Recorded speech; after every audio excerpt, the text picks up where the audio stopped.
Developing sub-regional planning policy and meeting housing need. Chris Elliott.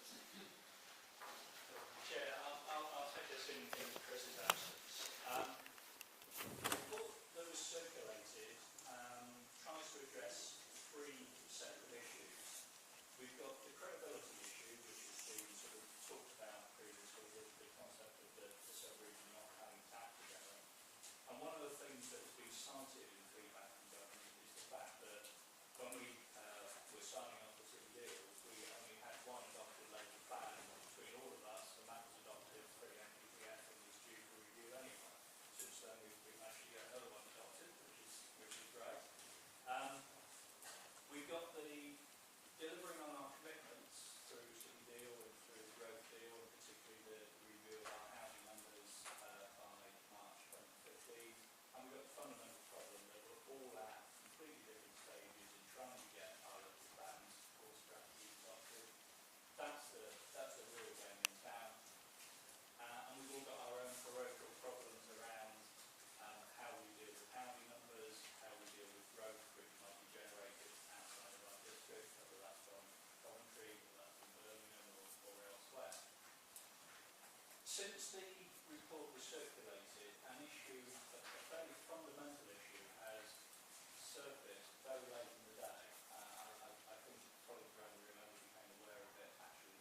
speed in any case, and I wouldn't be prepared to agree without it coming to each council to look at carefully.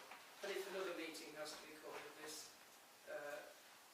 board, then fine. But I think we should all be able to consider that. Jerry, if it helps, the figures for the distribution haven't changed. But the original figures you had in are not yet agreed by this borough council.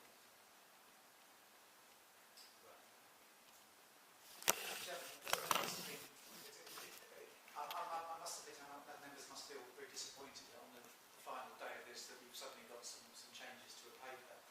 I think that when we looked at this as district chief execs, and Jenny was there as well, and I think Monica and David were present as well.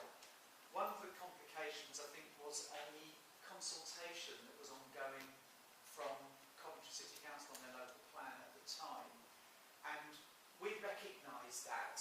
And I think this is where the planning officer perhaps haven't caught up with what the chief execs were thinking. And we felt it was actually quite difficult to actually agree numbers per se. We were trying to get the economic prosperity board, and that's where I think Chris's thing say that's really what our response to the consultation should be to Coventry. That's where we should start, and then find out what actual unmet housing need was in Coventry, because there was some dispute over that, and we weren't clear. Because it could have been the numbers they already had they couldn't accommodate, and that was the unknown. Now it seems to have moved again, and I feel a little bit uncomfortable about bouncing members at this meeting on this, because this is such a sensitive political area. I think your suggestion about if we needed to have another meeting, would be a good one, but I think we need to talk about this further, because it was certainly news to me, wasn't aware of it coming into the meeting. I know from Jerry's face, he's exactly the same, and having agreed their plan last night, they don't want to get into sort of more issues now today. And I just need to understand it a bit. Can I just come back to that? I mean, just trying to assimilate this very quickly. I did check at 1:30, and I didn't know about, nobody now plays me back at 1:30 today, as far as I'm aware.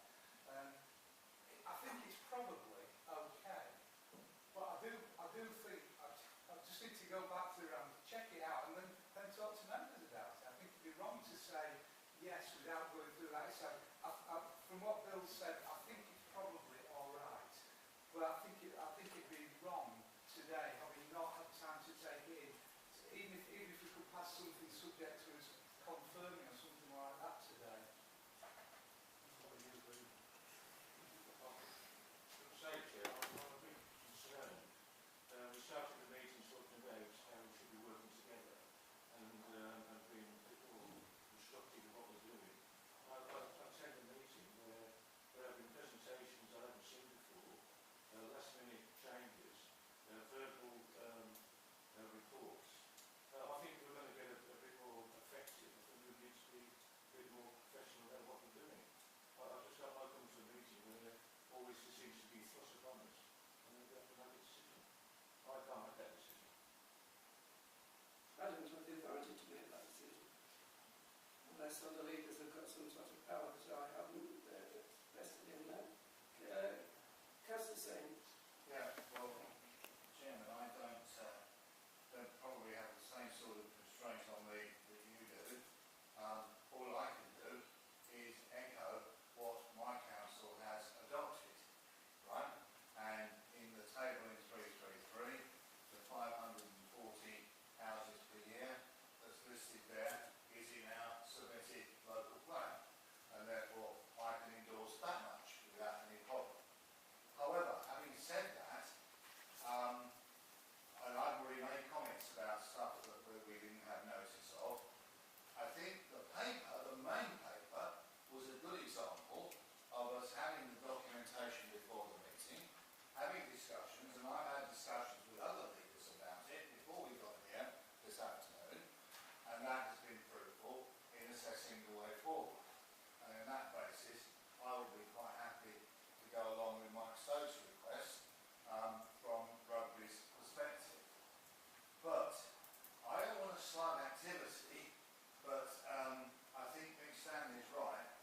We are in a situation whereby we're being asked to deal with last minute amendments. We haven't studied. The advantage of having this paper is I've been able to talk to my chief executive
before you come in, just to go to 3.3.1, which say, agree that all councils proceed to adopt their core strategies and local plans without any further delay. Well, I don't think anybody's deliberately been delaying, it's because of things in the process that have ended, that have caused delays, but we are all at different stages, and ours has been out to consultation, some people have just had theirs adopted, some people have been rejected, and I think that any changes here have to be, we have to consider in each authority what our own legal position is, and perhaps have a meeting. Okay. That's very helpful, Chair, because I actually think that's what this amended paper is trying to say we need to do. The figures in the table of 3.3.3 just put us back to where we were.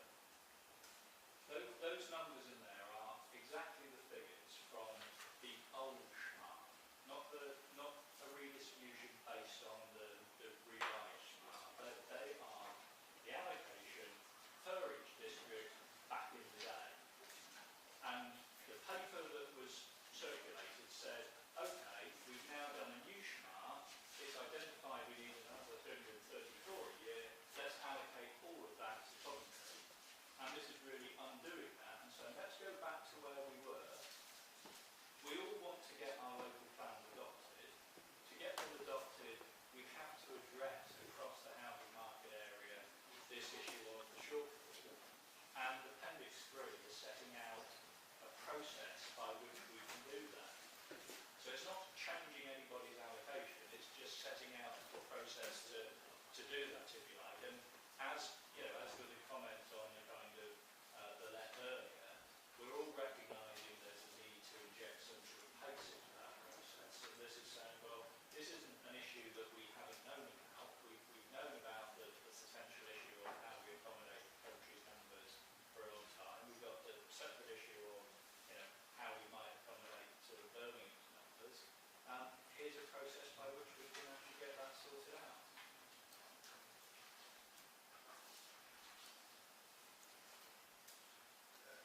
Chairman, sorry, as a new boy here, one of the things I've been briefed on heavily is the importance of this report. And as far as I read it, and I've read it again, the only change in it is it adds a little bit more detail. It gives probably the information I've already been briefed on behind the scenes, and the only numbers that change from my colleagues in Coventry, those who've had an issue. So therefore, I would say again, with a very minor amendment that ensures this is a starting point, I would move that we adopt this, because we're only being asked to adopt the proposals on page 3.3, which don't actually change, other than give us that little bit more detail that we need. And we're all aware of. Well, you're proposing that, yes? With the amendment that I suggested, I propose that we adopt it as I'm going to move an amendment, but is that seconded? Right, my amendment is that these figures be considered in consultation with our officers, and that an early meeting of this committee is held following that. Is that seconded? Is there any further amendment? So I'll put the amendment first, that is mine, that we take these back to our authorities and an early meeting is reconvened of this body. Those in favour of that? Those against?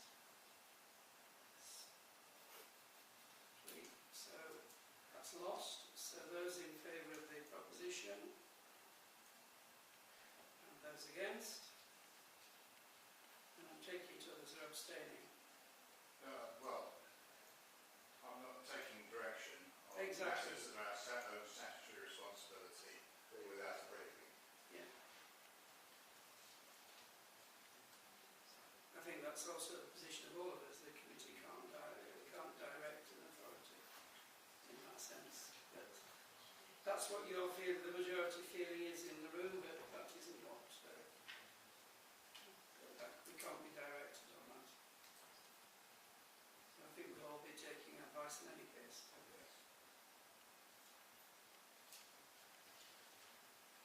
Right, well, are we ready to move